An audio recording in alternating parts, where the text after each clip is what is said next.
This is Greyshot17. And Greyshot151 here. And we're doing a review on A Quiet Place, a new release, like, horror thriller monster Definitely movie. More thriller monster movie, yeah. That was released and has done really well at the box office. So yes, but before we go any further, again, special thanks to Dolus Industries, God damn it. where the monsters are the least of your concern.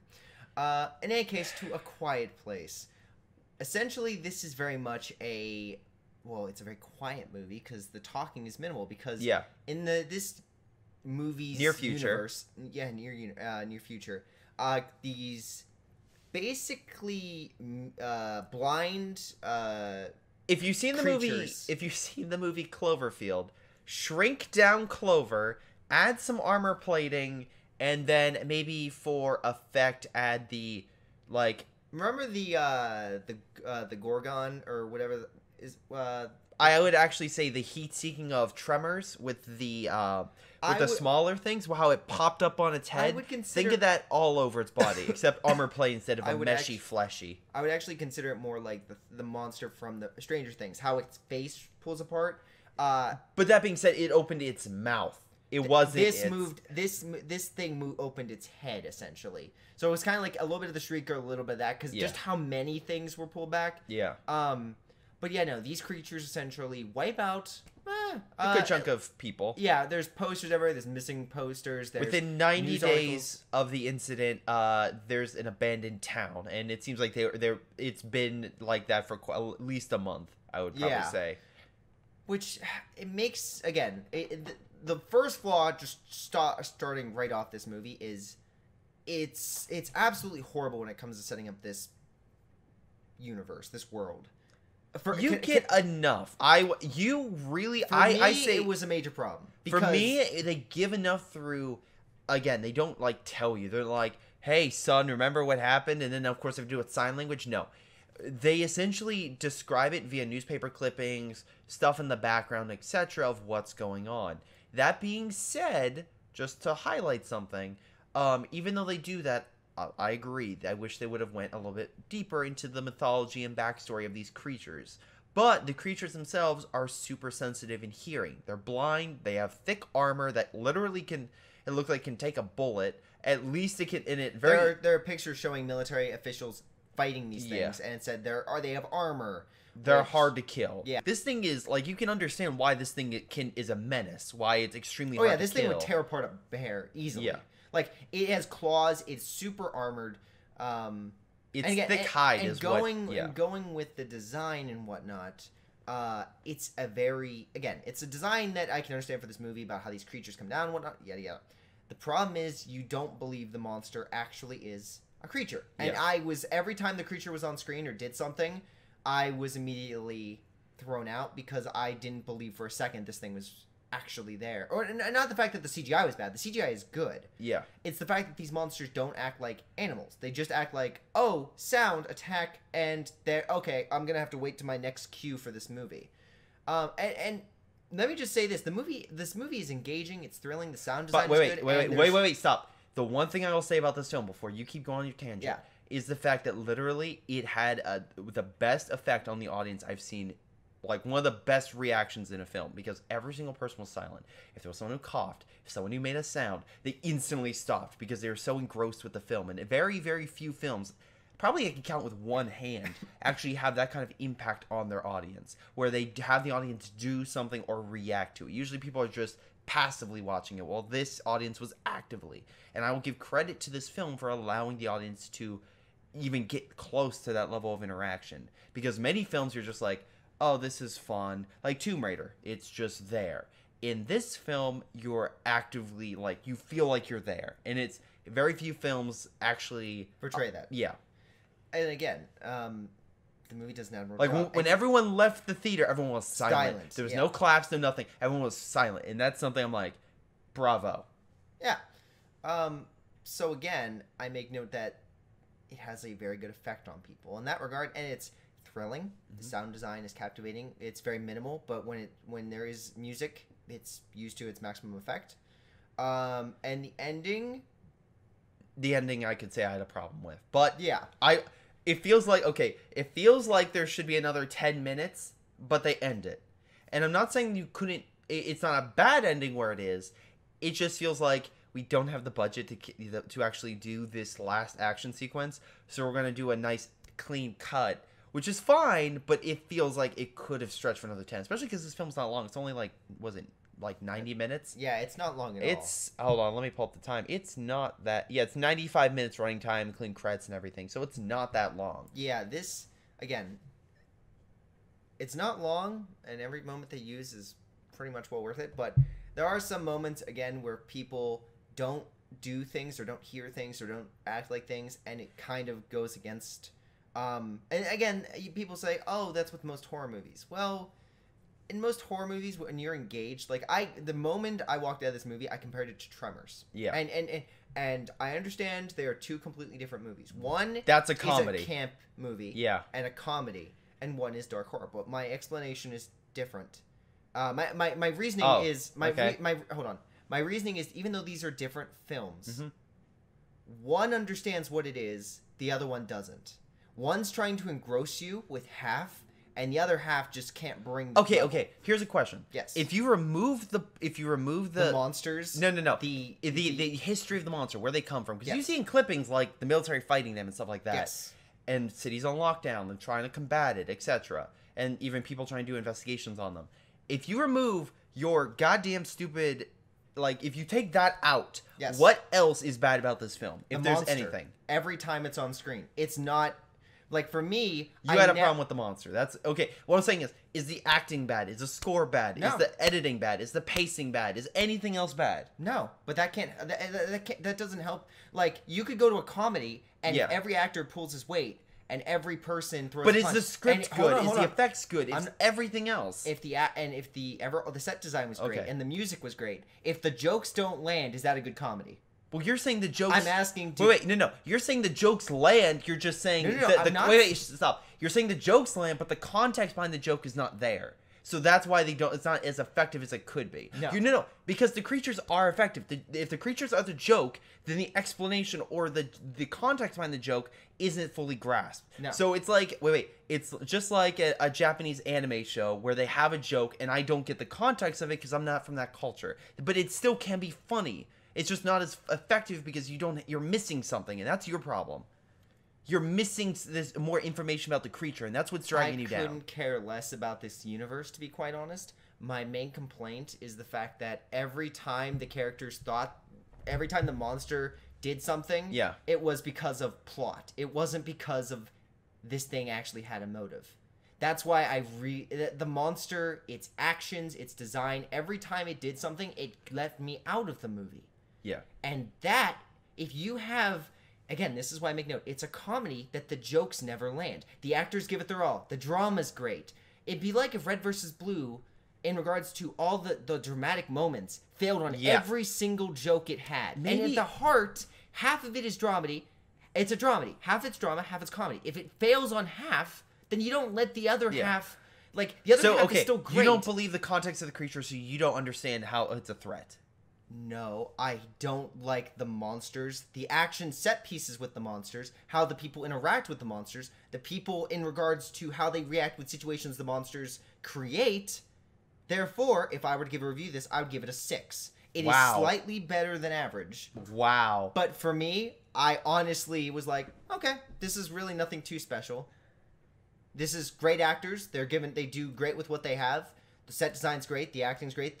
All that stuff's good. Just not, and it was engaging. Wow. But this is not this wouldn't even make my top 10 of favorite monster movies of all time. There's plenty of others I would list before this, because at the end of the day, if half your movie is set on a creature and I don't care about it, that's the thing with Jaws. You don't, like, they have the same setup, in which case I feel engrossed. I understand what it's just a creature that eats. And yes, is it more of a monster? Yes. But Jaws isn't attracted by sound at the tip of a hat. There isn't, like, plot holes that occur that, why does Jaws, get lured blood one time but not another? Or, like, you know what I mean? Like, things of that nature. Well, I just didn't feel engrossed by this creature. I didn't believe it. I just was like, this creature is like life. In regards to, it can do anything, whatever the plot demands of this creature, it can suddenly do. And that I don't like. There has to be a limit to what a creature can do. Wow. All right. So hold on. Yes. To me, they've again through the background, through the storytelling, they explain this creature. They explain its weaknesses, its strengths, what it can do. They don't explain why it becomes a major threat. I will agree. They're like, why and how do they spread so quickly or something? Like, what was that? That's my curiosity, because it seems like it was like kind of like a zombie apocalypse. There was a few instances of people going missing. People didn't know what was going on. Eventually, it escalated. I don't know why that is the case, but that being said, sometimes again movies can have a little bit of ambiguity, and that's fine. Tremors instance. But the thing is about it that you're also missing is the thing about Jaws was not about the shark. Yeah, the shark's fine. It's basic. But people watch Jaws not because it's a monster movie, because it's a good human drama on character development. And each of these characters are fantastic. So that is why, because the only thing you're saying is, yes, I wish there was more, it fleshed out the monsters a little bit more, and I think the ending, if they could extend it a little longer, would have been better. But with those two things, everything else is great with this film. Mm-hmm. They immediately establish why these creatures are a threat. They immediately show what they can do. They immediately show the effect on this family and how they, most of the time, except for maybe one instance, where I'm like, okay, that's a weird decision. But that being said, they follow through, and I'm like, okay, they make smart decisions. Kind of like 10 Cloverfield Lane. So even though you may not like the film and you give it a 6 because the believability is your driving factor, I would actually give it a 9 out of 10. This is probably the most like I thought Tomb Raider was something I didn't like more, and you were like, okay, that's fine. I easily see this as a fantastic film, and I highly recommend you go check it out, because it's not a stupid film in regards to how it is portrayed on its characters or its impact or its storytelling, stuff like that. It's all great. And I really, really enjoy it. Like I said, I wish it was a little longer, and I wish they would have went a little bit more on the creatures, but I'll gladly take a sequel to do that. In any case, that is my score. We're going into spoilers so he can explain anything else. Honestly, I don't even need to go into spoilers. This movie is just like... Its impact on the audience easily shot up to one of the best films. Yeah, and, I'm not saying this movie doesn't have more good things than bad. But my problem with this movie is, again... You don't like the monster. Again, going back to Jaws. Yeah. It's not about the monster. In regards to, oh, I didn't like it. In regards to the fact of Jaws, if you had every single aspect of that movie, and then a guy in a suit costume came out on land in a rubber costume, would you think that movie is as good as it was? Okay, it's not that bad. I'm not. No. You're saying the origin of the shark, like how did it get that big? They never explain that. Right. You don't need to explain it. What do you mean? That's like where the creature comes from. It's a shark. Okay. People already know, okay, it's the ocean. Big things exist. Okay. My problem is with this movie... No, it doesn't. Technically, it's not feasible for a shark to get that big. There's never been a great white that big. That's really, the Megalodon would like to beg with different. Not in the last few million years. My point is, when people... Unless you see Jason Statham's The Meg, then it might happen. My point is, in regards to Jaws... Also with another person from The Office. Hold on. I just realized another person from The Office is in there, but go ahead. Hold on. Jaws would not be as good of a movie if it did not have as good of a monster. And the monster is used effectively. Okay. In this movie, the monster isn't used as its own character. This monster doesn't do what an animal should. And this thing just, if I hear a loud sound, I destroy. If it would have been used of like, these things are, Which I would say, spoilers, if someone makes a loud sound, it literally just goes for the impact of that sound. It literally will just take people or slash them. Which is, I just want to see, like, someone do, like, a parody where someone makes a sound, like, makes a loud noise and then just, like, ducks. Yeah. And it just goes overhead or, like, moves to the side and this thing runs past and then they're just, like, kind of like a Toro. But, again, stuff like that where it's just, like... This is my, again... Yeah, they're blind, so they can't see. They can only hear. Again, to kill this creature, the military, it'd be so simple. Put a stereo on a tank and drive straight. Ta-da! I mean, to be fair, this thing literally ripped through metal like nothing. This thing ripped through old iron, and it couldn't get through the top of a truck. Well, it wasn't really trying to get into the truck. It was trying. It broke the windows and was ripping open the door. It smashed the truck. It, like, head-butted the truck and dented the damn thing. And people screamed inside, and then the thing was like, oh, I'm gonna bang it like a drum now. Also... in regards to there's a sacrificial moment, which kind of that was the part that was like, too, and then it also kind of feels wasted because the character's like, I have something giant in metal. Maybe if I hit it and then silently moved away, it wouldn't hear me. No, I'm going to scream now because reasons and plot. But again, louder sounds attract it more. And whatever that they did explain that. They showed multiple instances of loud sounds moving this thing away. So what I liked about that was, again, he's like, this truck is making a lot of noise. I have nothing else on me that could have made that much noise. I need to scream, and I'm going to die. But he's like, he told his kids, I love you, because the thing is like acting up. He told one of them. Well, the one who could see. The other one, I love them also. The other one's like, wait. This younger kid, spoilers, they have a younger kid, and that kid gets brutally murdered. And it's like, oh, I didn't expect that. But I totally did. I knew that kid was dying the moment the trailer showed up. No, I didn't know. I honestly was like, okay, because I thought that kid was later, but I'm like, oh, that's the other one. But no, oh boy, this poor kid. Like, goddamn, he's a scaredy cat, and like, I mean, understandable. I mean, to be fair, it's just like, yeah, but it's like, it's very much the trope of the one that can hear and knows the environment is afraid of it all, but the one that's blocked off is very much, again, a little cliche, but it works for this movie. Again, the characters are good, the atmosphere is good, the setting, like. There are a ton of good things about this movie. The problem probably the only other thing I can think of is why wasn't she allowed to go down there? Although it's probably because all that the ear stuff would have messed with her with the feedback. Really, it messed with her. I'm assuming that's why she couldn't go down there. Is because because every time she would go near them and activate it, it could mess with her and cause her pain. Well, no, the reason why he didn't want is because he didn't want her taking one of them or like taking them because. He was trying to use them to boost the radio to signal for help, which, I mean, again, makes note of this world is basically, devoid of people, which also, you may note, like, these things came down on meteors. Yeah. So if they just came down, like, in North America, that means the rest of the world is A-okay? Well, again, I don't know. I mean, we saw one go underwater. It didn't have a problem. Like I said, if this is some spacefaring creature and it doesn't need to breathe and requires something else. How long can it swim?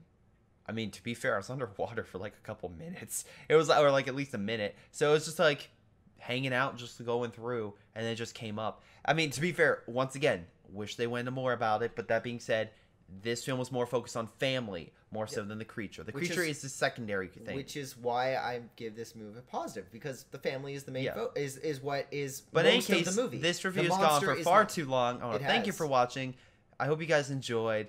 Very differentiating opinions on this, but I think it's more like if you want like everything analyzed and everything on point, so it explained, then you might not like it as much. If you kind of like more family drama and just enjoy the experience of the movie, you're gonna enjoy it a hell of a lot more. But in any case, that's gonna be Greyshot 17. Last note is you don't need the monster to be designed. For instance, I would say Attack the Block is better in regards to the monsters. Here's why. Just last note.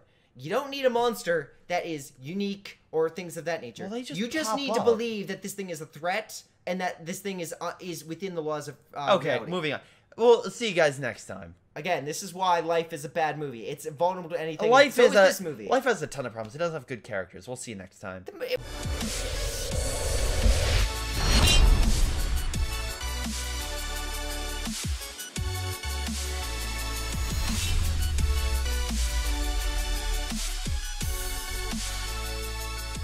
Hello everyone, and before I go, I want to give a special shout out to Joey, Ace, Lobo, Leo, Nick, and Tim. Thank you guys so much for your awesome support. You guys rock and help me do what I do. So thank you, and I'll see you guys next time.